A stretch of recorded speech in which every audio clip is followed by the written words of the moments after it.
ছোট ছোট কিছু বাচ্চাদের জন্য আমি নিজের মতো করে একটা প্রচলিত গল্প শোনাবো। আমি চাই তোমরা এই গল্পটা মন দিয়ে শোনো। ক্লাস 3-তে একটি নার্সারি ছোট বাচ্চাকে পড়াতে গিয়ে এই গল্পটা আমি পেয়েছিলাম। গল্পটার নাম খুদা মেহেরবান, অর্থাৎ ভগবান যা করে মঙ্গলের জন্যই করে। গল্পটা শুরুটা এরকম যে আমরা সম্রাট আকবরের কথা শুনেছি এবং সেই আকবরের একজন প্রধানমন্ত্রী রয়েছে, তার নাম হচ্ছে বীরবল। আকবর এবং বীরবল একদিন দুজনে মিলে একটি জঙ্গলে শিকারের জন্য বেরিয়েছে। তো শিকার করতে গিয়ে যখন সম্রাট আকবর তীর ধনুক ছোঁড়ার জন্য প্রস্তুতি নিচ্ছে, এমন সময় তীর ধনুক ছুঁড়তে গিয়ে তার হাতের একটা আঙ্গুল কেটে যায়।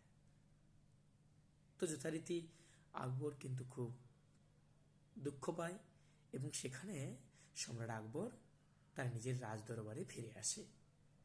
তো ফিরে আসার পর বীরবল রাজাকে বলছেন যে ভগবান যা করে মঙ্গলের জন্যই তো করে। এই কথা শুনে আকবর ক্ষেপে গেলেন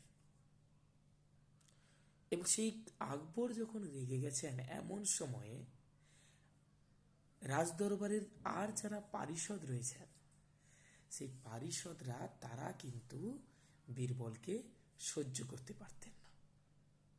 আজ বীরবল যেহেতু সম্রাট আকবরের প্রধানমন্ত্রী, সম্রাট আকবর খুবই ভালোবাসতেন, তো এমন সময় আগুনে একটু ঘি ঢেলে দিলেন বাকি রাজকর্মচারী অমাত্যরা পারিষদরা। তো রাজা রেগে গিয়ে বললে কিনা আমার হাত কেটে গেছে, বীরবল আমাকে সান্ত্বনা না দিয়ে বলছে কিনা ভালোই হয়েছে, ভগবান যা করে নাকি মঙ্গলের জন্য করে। তো আকবর রেগে গিয়ে বীরবলকে নির্বাসন দিলেন। বীরবল কিন্তু আত্মমর্যাদা সম্পন্ন ব্যক্তি, তিনি এক কথায় রাজদরবার থেকে বেরিয়ে গেলেন। ভালো কথা, বীরবল বেরিয়ে গেলেন, নির্বাসিত হলেন। কিন্তু কয়েক মাস কেটে যাওয়ার পরে আকবর আবার একদিন জঙ্গলে গেলেন। ইচ্ছে হলো আবার শিকার করতে। তো আকবর যখন শিকার করার জন্য জঙ্গলে গেছেন, এমন সময়ে হুড়মুড়িয়ে 4-5 জন ডাকাত গাছ থেকে নেমে এসে আকবরকে পাকড়াও করলেন, অর্থাৎ আকবরকে ধরে নিয়ে চলে গেলেন।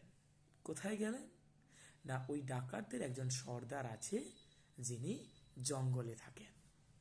সেই জঙ্গলে একটা কালী মাতার মন্দির আছে। ওরা কি করলো, সম্রাট আকবরকে কালী মাতার মন্দিরে অর্থাৎ সর্দারের কাছে নিয়ে গেলেন।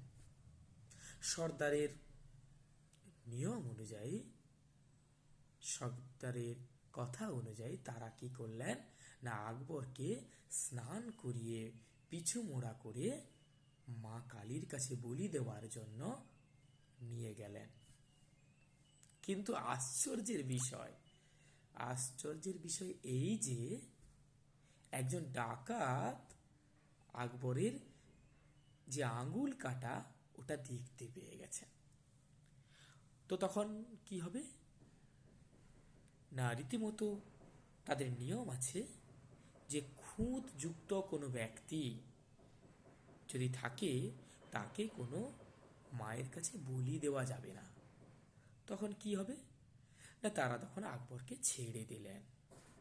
অর্থাৎ বুঝতে পেরেছ যে আকবর বুঝতে পারলেন যে বীরবল ঠিক কথাই বলেছিলেন, ভগবান যা করে মঙ্গলের জন্য করে। অর্থাৎ আকবর বেঁচে গেলেন, তাই আকবর বীরবলকে বাহবা দিলেন। এখানে কিন্তু গল্পটি শেষ নয়। গল্পটি আরও বাকি আছে। তো আকবর রাজদরবারে ফিরে এলেন। ফিরে আসার পরেই সবাইকে নির্দেশ দিলেন যে বীরবল যেখানে থাকুক না কেন বীরবলকে ফিরিয়ে আনা চাই, কারণ বীরবল ফিরে না এলে আমার রাজদরবার ঠিক সম্পূর্ণ হবে না। তো তিনি চেষ্টা করলেন বীরবলকে ফিরিয়ে আনা। তার দুটো উপদেশ, এক হচ্ছে তার রাজ্যে যেন ডাকাতের উপদ্রব কমানো হয়, দুই বীরবলকে ফিরিয়ে আনা হয়।